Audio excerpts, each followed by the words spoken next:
Assalamu alaikum, урматтуу катнашчылар, урматтуу көрүп аткандар. Азыр мен июлдун аягында экен, августтун башында экен. Түшүмдө жогорку кеңеш тарап жүзүндө октябрь, ноябрь айларында жогорку кеңештин депутаттыгына шайлоо болот экен деп жазып койдум эле да. Анан азыр күчөп кетти да, негедир миш-миштер. Ошо түшүм оңунан чыгат болгондой болот да. Ошол эми силер кандай ойлойсуңар? Комментарийге пикириңерди жазып кеткилечи. Жогорку кеңеш тарасынбы, тарабасынбы? Азыркы чакырылышка кандай? Өзү негизи азыркы чакырылыштын депутаттарынын жарымы деле кетип калды, кетти окшойт. Мандаттарын тапшырганын тапшырып. Эми баягы жогорку кеңештин баркы деле кетип калды да. Өздөрүнүн коллегасын дагы коргой алган жок, башка алган жок. Бирөө чыгып сүйлөй алган жок.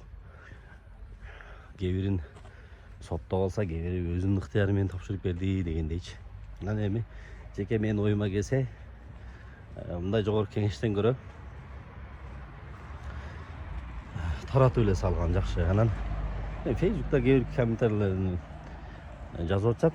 Булар тараса деле кайра тең ушулар келет. Андан көрө качан керек бар таратып депчи. Расход кетирип, акча кетирип. Анан жогорку кеңеш жаңы шайлоо мыйзамына өзгөртүү киргизген.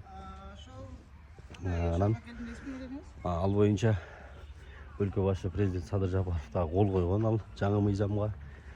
То есть азыр эми шайлоо боло турган болсо, бул партийный шайлоо болбойт. Ар бир округдан 3төн гана депутат койгонго укуктуу болот да. Партия деген нерсе жок болот. Ошол. Сиздер кандай ойлойсуздар? Комментарийге пикириңерди жазып кеткиле. Анан дагы эң бир кызыгы, жогорку кеңеш бул шайлоо болот деген маселе жогорку кеңеш каникулга чыга электе деле бир козголуп, бир жок болуп кеткен. Анан ошо жогорку кеңеш төрагасы Нурланбек Шакиев дагы эч кандай андай нерсе болбойт, андай сөз болбойт. Биз аягына чейин отурабыз.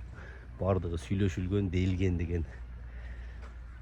Мындай жогорку трибунада отуруп сүйлөгөнү бар. Эми азыр төрага ошондо адашып калыптын дейби, же чындап эле сөзүнүн аягына чейин сүйлөшүүгө барып мөөнөтүндө до конца отурабы? Жагы кызык болуп атат. Эми кандай болот көрөбүз. Ошол.